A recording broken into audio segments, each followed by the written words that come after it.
Vote শেষ হয়েছে, নতুন সরকার গঠন হয়েছে, তবুও জটিলতা রয়ে গেছে অন্তত ৩৫টি আসনে। এসব আসনের পরাজিত প্রার্থীরা ভোটের ফল চ্যালেঞ্জ করে মামলা করেছেন উচ্চ আদালত। এসব আবেদন শুনানির জন্য গ্রহণ করে ব্যালট সহ প্রয়োজনীয় সরঞ্জামাদি সংরক্ষণের জন্য নির্বাচন কমিশনকে নির্দেশ দিয়েছে হাইকোর্ট। এছাড়া বিজয়ী প্রার্থীদের প্রতি নোটিশ জারি করেছে আদালত।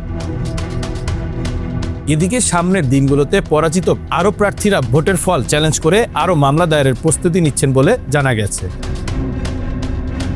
মামলার নথি পর্যালোচনায় দেখা যায় বিএনপির ২১ জন প্রার্থী, জামায়াতে ইসলামীর ১২ জন, বাংলাদেশ খেলাফতে মজলিস ও এলডিপির একজন করে প্রার্থী নিজ নিজ আসনের ভোটের ফল চ্যালেঞ্জ করে হাইকোর্টের নির্বাচনী ট্রাইব্যুনালে এসব মামলা দায়ের করেন।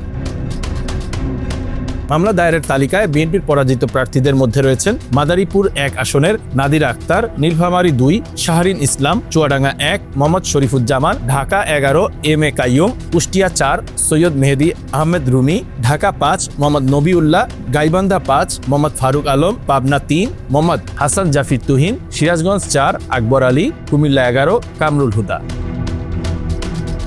এছাড়াও ঢাকা ৪ আসনের বিএনপি প্রার্থী তানভীর আহমেদ রবিন, ঢাকা ১৬ আমিনুল হক, ময়মনসিংহ ১ সৈয়দ ইমরান সালে প্রিন্স, কুড়িগ্রাম ২ সোহেল হোসনাইন কায়কোবাদ, রংপুর ৬ সাইফুল ইসলাম, রংপুর ৪ ইমদাদুল হক ভরসা, রাজশাহী ১ মেজর জেনারেল অবসরপ্রাপ্ত মোহাম্মদ শরীফুদ্দিন, রাজশাহী ৪ ডিএমডি জিয়াউর রহমান, পাবনা ৪ হাবিবুর রহমান হাবিব, শেরপুর ১ সানসিলা জেবরিন, ময়মনসিংহ ২ মোতাহার হোসেন তালুকদার।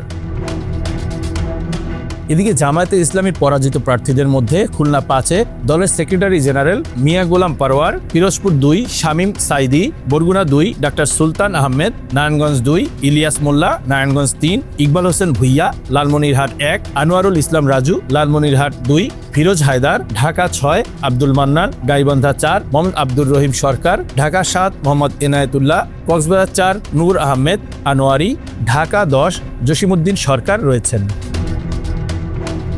এছাড়া বাংলাদেশ খেলাফত মজলিসের আমির মাওলানা মামুনুল হক ঢাকা ১৩ আসন এবং চট্টগ্রাম ১৪ আসনের এলডিবির প্রার্থী কর্নেল অবসরপ্রাপ্ত অলি আহমেদের পক্ষে তার ছেলে ওমর ফারুক হাইকোর্টের নির্বাচনী ট্রাইব্যুনালে মামলা করেন।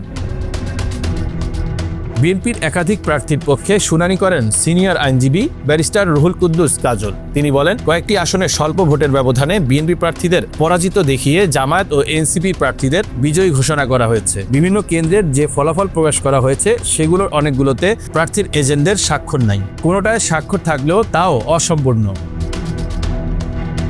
আবার এমন অকাট্য প্রমাণ রয়েছে যে একজন প্রিজাইডিং অফিসার বিজয়ী প্রার্থীর পক্ষে ব্যালট পেপারে সিল মারছেন, আবার কোনো কোনো কেন্দ্রে বিপুল সংখ্যক ব্যালট বাতিল করা হয়েছে। এসব প্রমাণ আদালতে উপস্থাপনের পর হাইকোর্ট আবেদন শুনানির জন্য গ্রহণ করে ব্যালট বাক্স, মুড়ি সহ আনুষঙ্গিক সরঞ্জামাদি সংরক্ষণের নির্দেশ দিয়েছে।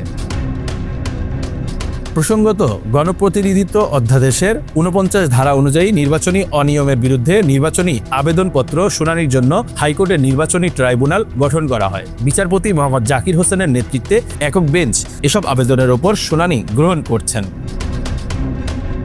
Bangla affairs news desk.